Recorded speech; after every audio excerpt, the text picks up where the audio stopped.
Hey there, welcome back to What the Flick. I am Christy Lemire, and here's Alonso and here's Matt Atchity. We've got some more movie news for you. So, The Shining, it was super scary. It seemed to end in a pretty satisfactory way, but now there is more. We have Dr. Sleep, a sequel to The Shining, starring Ewan McGregor as the grown-up version of the Danny character in this. Danny, if you'll recall, was a little boy who had the shine, and he didn't want it because it allowed him to see really horrific things that happened at the Overlook Hotel. There is going to be a sequel directed by Mike Flanagan, who did that really creepy Ouija movie, that Ouija prequel. Yeah, that was good one. That was really good. He did that. So, but who wants to do the sequel to a Kubrick movie? Let's talk about that. Thankless gig. I mean, like, does anybody know off the top of their head who directed 2010? No. No. So Stephen King wrote something that was what happens to Danny Torrance as an adult, right? And there's some stuff that goes on because he revisits that character, and so I think it's less about it being a sequel to a Kubrick movie and more like, well, or actually, you're right, it probably is. It's like, a sequel. Oh, hey, this is a big movie and a big story. Peter Hyams, by the way, in case don't at me in the comments. For those of you playing at home, Peter Hyams is the correct answer.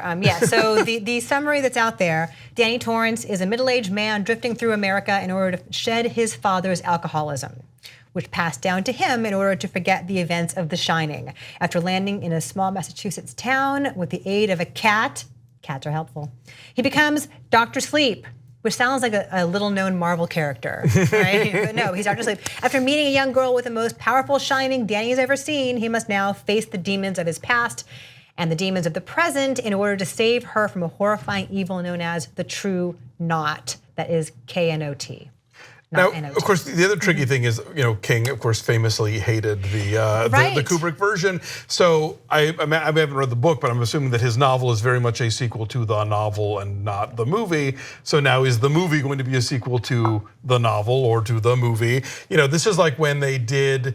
Like somebody wrote a Gone with the Wind sequel that became a miniseries, and it's like in the book she has 3 kids, and then one of them dies. In the movie she has one, and she dies.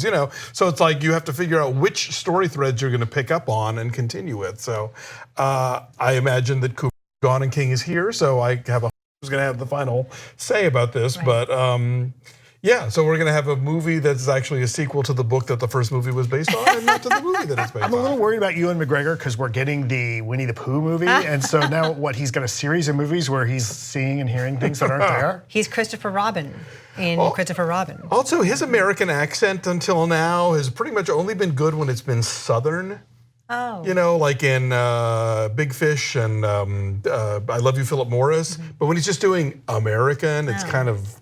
So I don't know. I don't know what this Danny's going to sound like. Maybe I'll do some extra work on this. Anyway, the current release date for this is January of 2020. Mike Flanagan, who did that Ouija prequel, as well as Gerald's Game, which was great. Remember I didn't see that. I heard it was Carla good. Gugino tied to a bed. It's really good. It's a very high concept thriller, but it's beautifully acted. Oh, and Oculus. Yes, and Flanagan and Akiva Goldsman are co-writing the script.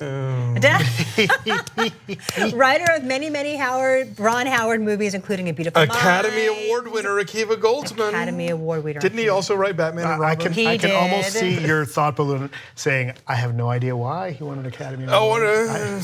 He did. Anyway, I like Ewan McGregor all the time. So I'm looking forward to this. Okay. Maybe it'll be good. Yeah, I'm trying to be glass half full, you guys. I'm trying to be optimistic. Look, for once. I walk into every movie wanting it to be good.